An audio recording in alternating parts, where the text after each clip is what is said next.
Assalamualaikum warahmatullahi wabarakatuh. Perkenalkan, nama saya Fira Sarjana dari kelas KBP nomor absen 5. Saya Safa Kansa nomor presensi 19. Di sini kami akan menjelaskan mengenai muamalah. Pengertian muamalah. Muamalah merupakan suatu hubungan timbal balik antara satu individu dengan individu lainnya dalam interaksi sosial sesuai dengan syariat Islam. Sedangkan dalam ilmu fikih, muamalah dapat diartikan sebagai segala sesuatu yang berhubungan antara masyarakat di dalam kegiatan transaksi ekonomi. Dalil muamalah yang berarti jika kamu tidak melaksanakannya, maka umumkanlah perang dari Allah dan Rasul-Nya. Tetapi jika kamu bertobat, maka kamu berhak atas pokok hartamu. Kamu tidak berbuat zalim atau merugikan dan tidak disolimi atau dirugikan, sesuai dengan Quraisy Al-Baqarah ayat 279. Jenis-jenis muamalah menurut syariat Islam ada 3. Yang pertama, ainun hadrillah, yaitu barang yang ada di tempat. Maksudnya bagaimana? Hukum jual beli barang ini adalah sah, sementara sah dan tidak bergantung pada prosesnya yang dijalani oleh penjual serta pembelinya, seperti akad dan kesepakatan serta aspek sosial dan akhlak lainnya, seperti kejujuran dan sebagainya.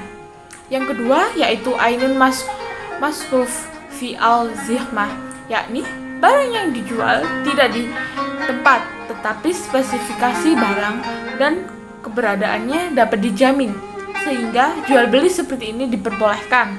Dan yang terakhir yaitu ainun ghaibah, yakni kondisi barang yang sama sekali tidak ada di tempat dan tidak dapat diketahui wujud dan spesifikasinya. Syirkah. Apa sih syirkah itu? Syirkah dalam muamalah dapat diartikan sebagai akad, yang dimana dua pihak melakukan kerjasama dengan tujuan memperoleh keuntungan satu sama lain.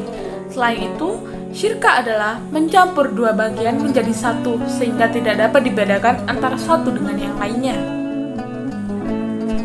Rukun syirkah. Yang pertama, barang tersebut harus halal dan diperbolehkan dalam Islam.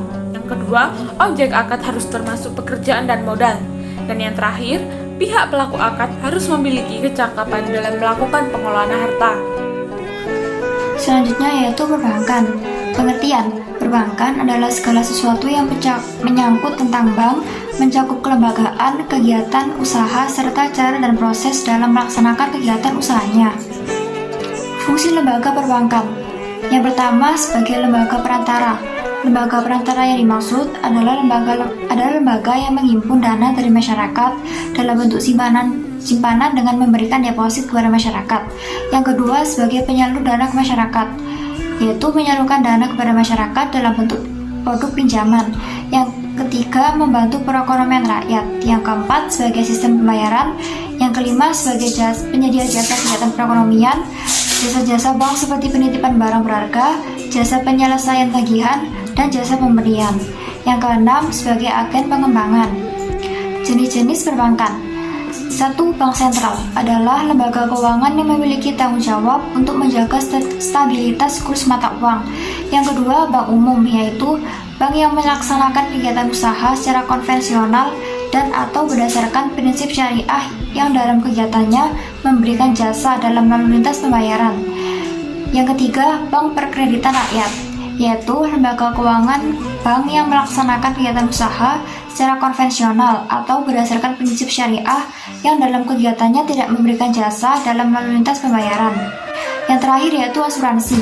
Asuransi adalah pertanggungan atau perjanjian antara dua belah pihak, di mana pihak satu berkewajiban membayar iuran atau kontribusi atau premi. Jenis-jenis asuransi. 1. Asuransi jiwa syariah, yaitu memberikan perlindungan akibat kematian. Yang kedua, asuransi kerugian syariah, yaitu memberikan perlindungan terhadap risiko kerugian karena bencana, kecelakaan, dan kehilangan. Manfaat asuransi, yaitu menggunakan prinsip tolong-menolong, bebas riba, premi tidak akan hangus, bisa double claim, bebas kontributor dasar jika tidak mampu membayar, lebih transparan, proteksi tidak berubah jika telat membayar, pengelolaan dana wajib berdasarkan syariat Islam, nasabah dapat pembagian keuntungan secara adil, dan yang terakhir, wakaf. Sekian dari kelompok kami, mohon maaf bila ada kesalahan. Wassalamualaikum warahmatullahi wabarakatuh.